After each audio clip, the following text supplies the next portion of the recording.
So I'm really happy to have Davey Havok from the band AFI with me today.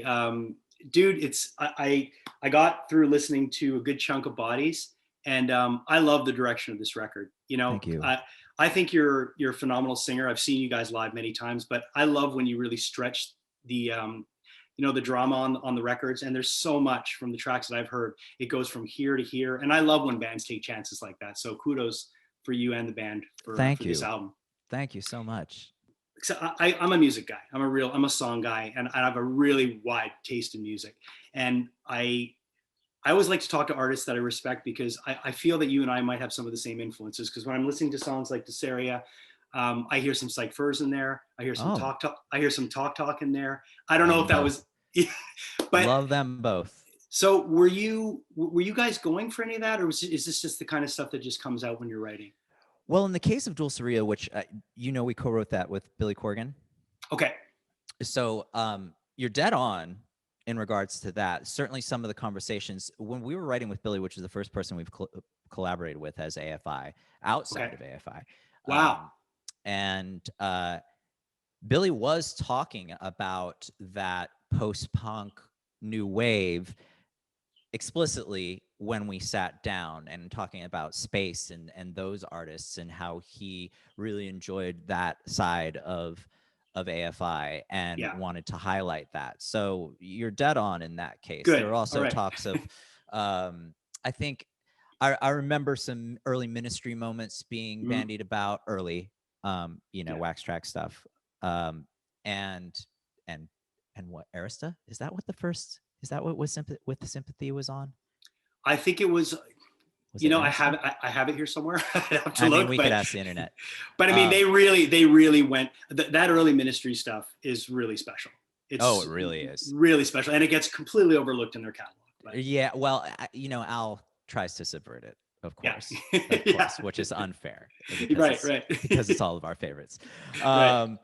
But no, that's not to discredit. I mean, what Ministry did thereafter really changed music, and it wasn't the early stuff, though it is my favorite. It wasn't the early stuff that had the profound effect on music, and all that stuff, that Land of Rape and Honey and thereafter was unbelievable, But as far as songs outside of Dulceria, those influences are part of our history, and you can hear those peek through in songs throughout the AFI catalog, starting with Jade. Once Jade joined the band, those nuances started to show, because there was a market shift in the songwriting and the perspective of the band, and you know where we were going artistically, and that's when those started to show through.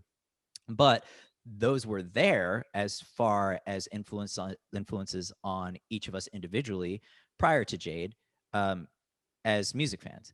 And so eventually they started to, be more and more pronounced. And on Bodies, they're very pronounced, or more pronounced, I would say, than on any record. I wouldn't say very pronounced, but I appreciate you recognizing that. Certainly any sort of reference to the Psych Furs or Talk Talk. Or Talk Talk, right? Yeah, man, it was. I never saw Talk Talk. Did you see Talk Talk? I didn't, and it's funny because it's been a thing of mine where I have to. There's certain bands I need to see. Growing up, like I'm 50, right? So growing up on some of the music I grew up on, there's certain bands I needed to see in my life, let alone get to talk to and interview, which has been a pleasure. But like seeing Simple Minds back in the day was great. Getting to interview Jim Kerr was mind blowing. He seems lovely. He's the best. And him, he's the best. He's the best. Yeah, just his presence on stage, and he just seems like a nice guy. Yeah, and he still has the chops, which is I know. Great. I saw them recently, and man, I'm like, wow, he can still sing, boy, oh boy.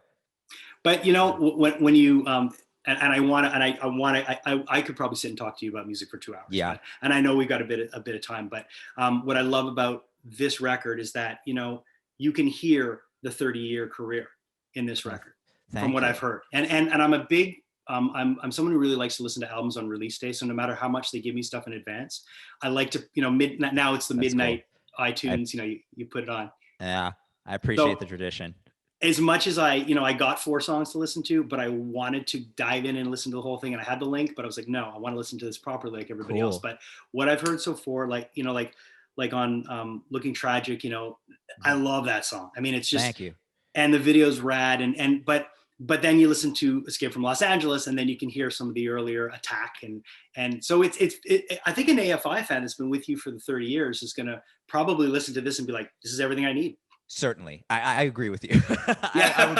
I would be shocked. I would be shocked if someone who has been with us for 30 years heard this and disliked it. And that's something. The fans that are with AFI now, that listen to AFI now and have listened to AFI for 30 years or for even the past 10 years, I mean, I can't see this record not appealing to them. Being that they're fans of who we are and this record, and they understand who we are.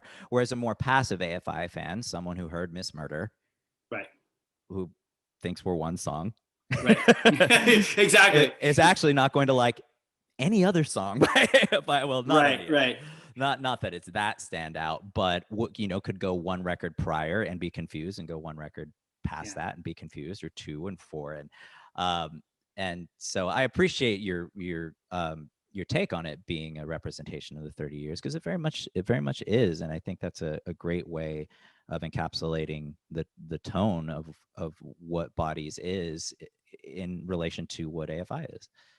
I think you're talking about being Miss Murder. People might categorize you as that, and it's funny because all the bands that I truly love with all my heart are bands that didn't care about labels. So like Faith No More is my favorite band in the world, and that is a band from record to record, you don't know what you're going to get. So I kind of like the fact that you guys went that way in your career, but it's also, you're 30 years, you're going to be a different person than you were when you released your first record. I mean, it's natural.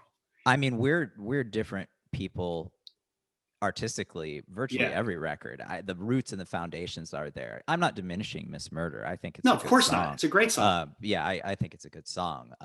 The thing is, for the most part, with the exception of a few for me, starting at December Underground, any AFI song that comes out, I generally think is at least a good song or a really good song.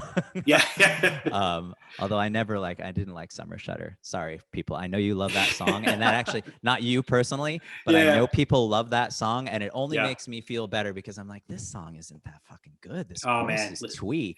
And anyway, I digress. But yes, I'm sorry, whoever loves that song, and I just broke your heart. I'm happy you like it. Because it makes me feel better that you like it, whoever likes that song.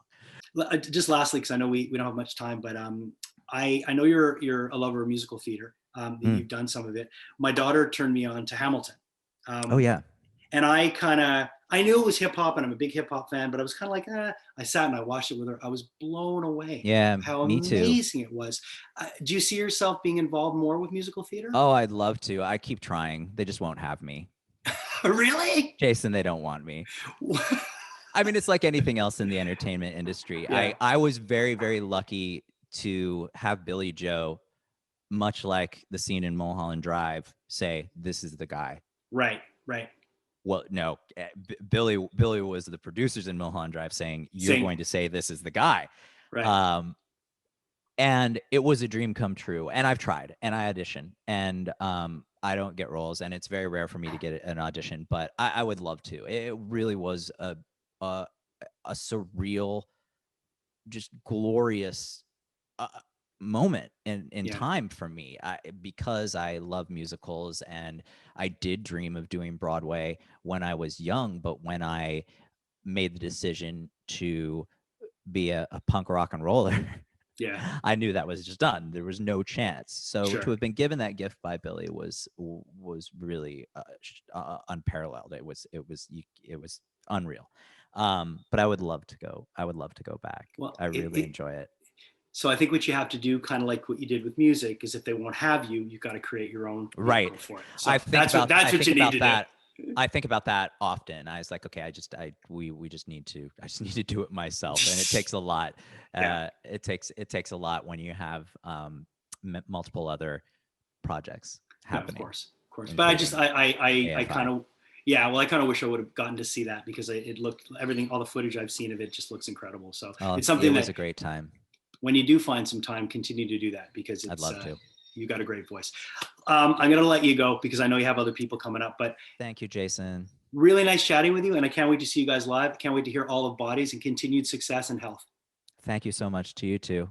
All right, man. Nice chatting.